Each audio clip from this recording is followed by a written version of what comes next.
Good afternoon, everyone, and welcome to Mighty Line Minute.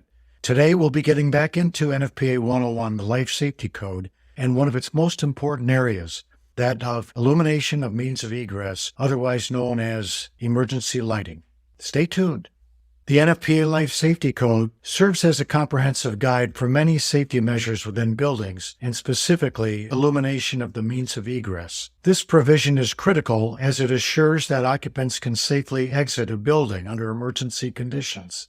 Without proper lighting, occupants may find difficulty finding their way, resulting in panic, confusion, and potential harm to individuals. Emergency lighting serves as a backup in the event of power outage, security threats, fire, or other emergencies. It provides visibility and guidance to occupants, enabling them to evacuate safely. The Life Safety Code outlines different requirements based upon the type of building or occupancy. For example, healthcare facilities have more stringent requirements due to the vulnerability of the occupants. The NFPA 101 code mandates the installation of emergency lighting in all exit access corridors, exit stairwells, and exit passageways. Additionally, emergency lighting must be placed at every change in direction, exit door, and intersection with corridors. The lighting must provide sufficient illumination for occupants to see clearly and evacuate safely with an average of 1 foot candle along the pathway of egress. Furthermore, emergency lighting fixtures must be mounted at least 7 feet above the floor level.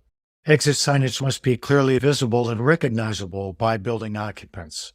Signage plays a crucial role in guiding occupants to the nearest exit without confusion. NFPA 101 also requires sufficient width and capacity of exit pathways to accommodate the expected occupant load.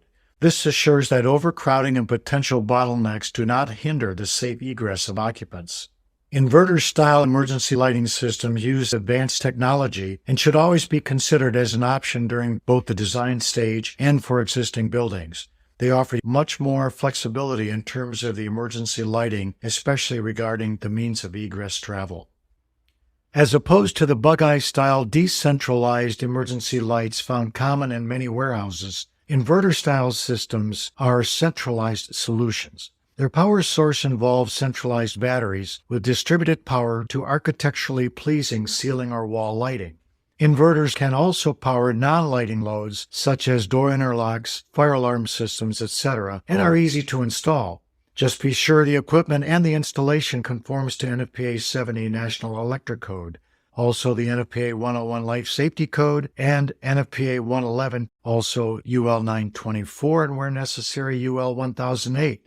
I know that's a mouthful, but today compliance with codes and standards is essential. And finally, many occupancies such as warehouses or industrial manufacturing operations often employ the use of other photoluminescent tapes or markings that enhance the means of egress travel. Occasionally, tapes that have photoluminescent properties may be added that augment the existing emergency lighting systems. So in the event of power failure, not only the emergency lighting provides what's required, but the additional benefit of the photoluminescence helps aid in the evacuation of personnel. Be sure to be mindful of the maintenance and testing provisions of the code, and also the minimum 90-minute illumination requirement for means of egress by emergency lighting. Remember, too, that photoluminescent signs and tapes do not replace the provision for the 90 minutes of illumination required by the code. Of course, be sure to consult the NFPA 101 Life Safety Code for details on emergency lighting, means of egress, exit signage, width of travel, travel times, and illumination. Lastly, be sure to take a look at Mighty Line's full catalog to see how their products can be helpful to you in establishing a safe means of egress. These may include striping, photoluminescence, and other signage that will help augment the existing program that you have put into place. Thanks again. We look forward to seeing you in a future podcast. Have a safe day.